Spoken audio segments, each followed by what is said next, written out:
వెడల్పు ఉంటే వాళ్ళు తీసుకుంటారు ఈజీగా.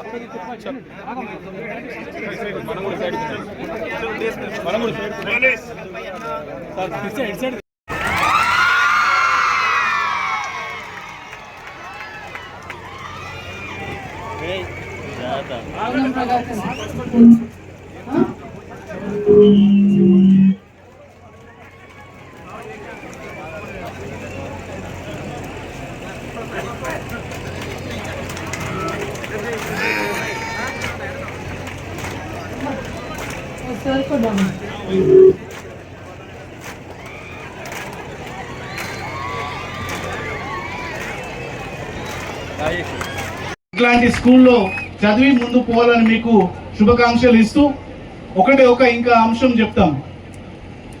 మన కెరియర్లో ఏ రంగం అయినా సరే ఉన్నత స్థాయి 1,53,00,000 మెట్రిక్ టన్నులు మిమ్మల్ని ఇబ్బంది పెట్టకుండా కొనేటటువంటి అవకాశం ఉత్తమ్ గారు ఇచ్చారు.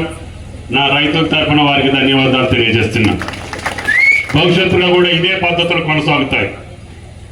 వ్యవసాయ పరంగా రైతాంగ పరంగా కాంగ్రెస్ ప్రభుత్వం సంవత్సర కాలంలో తీసుకున్నటువంటి చర్యలు మీ ముందుంచారు మంత్రి గారు. ఆ పథకాలన్నీ కొనసాగిస్తూ ఇంకా సాధ్యమైతే శక్తి ఉంటే భగవంతుడు అవకాశం ఇస్తే మీ పంటకి ఇన్సూరెన్స్ కూడా కట్టాలని, నష్టపరిహారం ఇచ్చేదానికి ఉన్న పథకాలను కొనసాగిస్తూనే తప్పకుండా యాంత్రీకరణలో మీకు పెద్ద ఎత్తున సహాయ సహకారాలు అందించాలని, అదేవిధంగా మిగతా పంటలు పండిస్తే మీకు చేయూతనివ్వాలని. మీరు వరికి బాగా అలవాటు అయ్యారు. 50 బస్తాలు పండుతున్నాయి, ధర బాగుంది. కొనే ఉత్తమ్ కుమార్ రెడ్డి గారు దొరికిండు. ఇంట్లో కూర్చొని వరే పండిద్దాం అనుకుంటున్నారు. దయచేసి పామాయిల్కి అవకాశం ఉన్న భూములన్నీ కూడా పామాయిల్ వేయండి. ముందు చంద్రబాబు గారిని ఏమంటున్నా, ఆయనకు 100 ఎకరాలు ఉన్నట్టు నాకు తెలుసు. కాబట్టి దయచేసి ముందు 25 నుంచి 50 ఎకరాలు అర్జెంటుకి పెట్టాలి. లేకపోతే ఆ దుకాణం సరిచేసి నేనైనా పెట్టాల్సి వస్తుంది. మీరు కూడా కొంతమంది వేస్తున్నారు కానీ సరిపోదు. 10,000 ఎకరాలు ఉంటేనే మీ ఫ్యాక్టరీ స్టార్ట్ చేసే అవకాశం వస్తుంది. ఇది మొదటి నుంచి ఉన్న సూర్యాపేట జిల్లా మొదటి నుంచి మీకు ఆయిల్ పాంప్ ఉంది. కానీ మా ప్రాంతం అభివృద్ధి జరిగినా కూడా మీరు ఎందుకు వెనక్కి తగ్గారు? ఎందుకంటే అప్పనంగా నీళ్ళు ఇచ్చే మంత్రి ఉండు, పంట కొనే మంత్రి ఉండాలి. కాబట్టి దయచేసి మీరు పామాయిల్ వేయండి. ఎకరానికి 51,000 మీకు సబ్సిడీ ఇస్తాం. అంతర పంటలు వేసుకుంటే కాపుకి వచ్చేదాకా 3 సంవత్సరాలకు కూడా మీకు వెసులుబాటు ఇస్తాం, సబ్సిడీలు ఇస్తాం, అన్నీ మీ ఇంటికి తెచ్చిస్తాం. పంట కూడా మీ ఇంటికి వచ్చే కొనుక్కేస్తాం.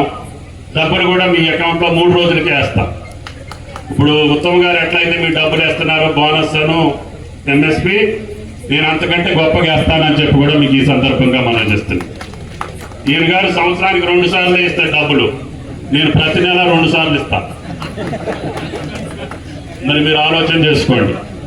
కాబట్టి దయచేసి రైతాంగం తెలివిగా వ్యవసాయం చేయాలి, అదును చూసి వ్యవసాయం చేయాలి, డబ్బులు వచ్చే వ్యవసాయం చేయాలి, స్థిరంగా నిలబడే అవకాశం ఇవ్వాలి.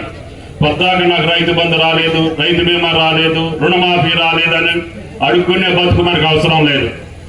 ఈ జాతి ఎప్పుడు కూడా వ్యవసాయదారులు దానం చేసే గుణమే తప్ప అడుక్కునే అవకాశాలు అవసరాలు లేవు. అయితే గత కొన్ని కాలంగా ఇబ్బందులు పడ్డారు, కష్టాల్లో ఉన్నారు, అప్పుల్లో ఉన్నారని చెప్పి ప్రభుత్వానికి ఇబ్బంది ఉన్నా కష్టం ఉన్నా ధైర్యంతో సాహసంతో మొదటి పంట కాలంలో భారతదేశంలో 21,000 కోట్లు రైతులు జమ చేసినటువంటి ప్రభుత్వం. గత ప్రభుత్వం ఇవ్వనటువంటి 7,625 కోట్లు రైతు బంధుని రిలీజ్ చేసినటువంటి ప్రభుత్వం. 3,000 కోట్లు అదేవిధంగా రైతు బీమాకి మిగతా వీటికి వసూలు మీ ఖాతాల్లో వేసాం. ఈ ఒక్క సంవత్సరంలోనే 60,000 కోట్లు ఉచిత విద్యుత్ 10,000 కోట్లతోటి రైతాంగం కోసం ఖర్చు పెట్టాం. మీకు ఎంత ఖర్చు పెట్టినా కూడా ఏ ప్రభుత్వం రుణం తీర్చుకోలేదు. ఎందుకంటే ఈ దేశానికి అన్నం పెట్టి మీకు మా చర్మం కోసి ఇచ్చినా కూడా మీ రుణం తీర్చుకోలేము. అయినా సరే మాకు ఈ ప్రభుత్వానికి ఎంత శక్తి ఉంటే, ఎంత అవకాశం ఉంటే భవిష్యత్తులో ఎక్కడెక్కడ కొన్ని రాలేదని చెప్తున్నారు. 2 లక్షల లోపు లేనటువంటి కలెక్టర్ గారిని మళ్ళీ వెరిఫై చేయమని చెప్పారు. నాకు కొంతమంది నెంబర్లు ఇచ్చారు.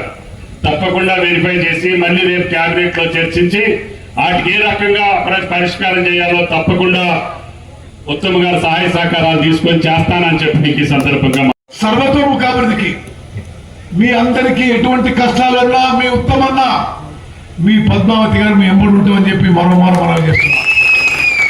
నాకు గ్రామం రావడం ఇష్టం అనిపిస్తుంది. అర్ధరాత్రి వచ్చినా అపరాత్రి వచ్చినా ఊరంతా కథలు వస్తుంది.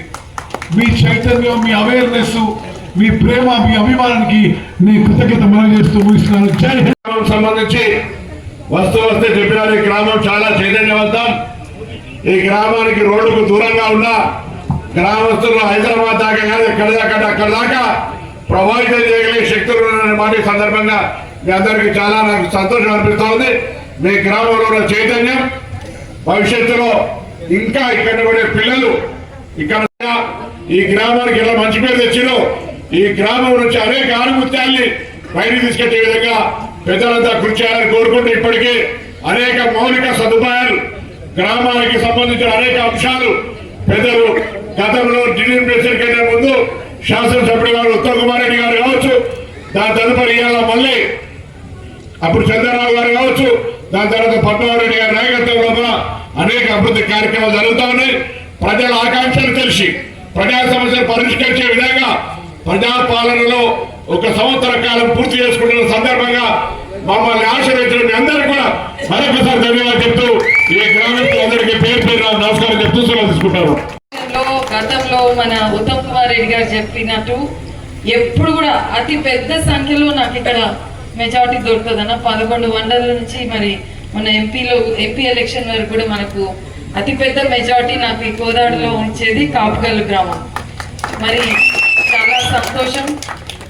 ఇప్పుడే రంగారావు గారు చెప్పారు, మన గ్రామ పంచాయతీ బిల్డింగ్ శాంక్షన్ అయ్యింది, మొన్ననే sanction చేయించినారు.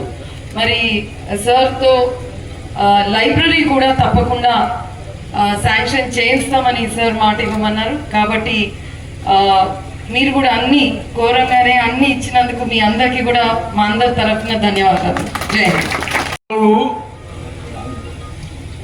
Kodad bus depot upgrade చేయడానికి, మెరుగుపరచడానికి కోదాడ నుంచి హైదరాబాద్ కి ఏసీ బస్సు షటిల్ సర్వీస్ గా ప్రారంభిస్తామని చెప్పి హామీ ఇచ్చారు. మీరందరూ కూడా బస్సులోనే హైదరాబాద్ రావాలి. నా దగ్గరకు వచ్చిన వాళ్ళందరూ కూడా బస్సులో రావాలి. మళ్ళా సరిపోరు ప్యాసింజర్లు ఎక్కకుండా బస్సు ఆపేస్తే మాత్రం మీ సంగతి చూస్తా.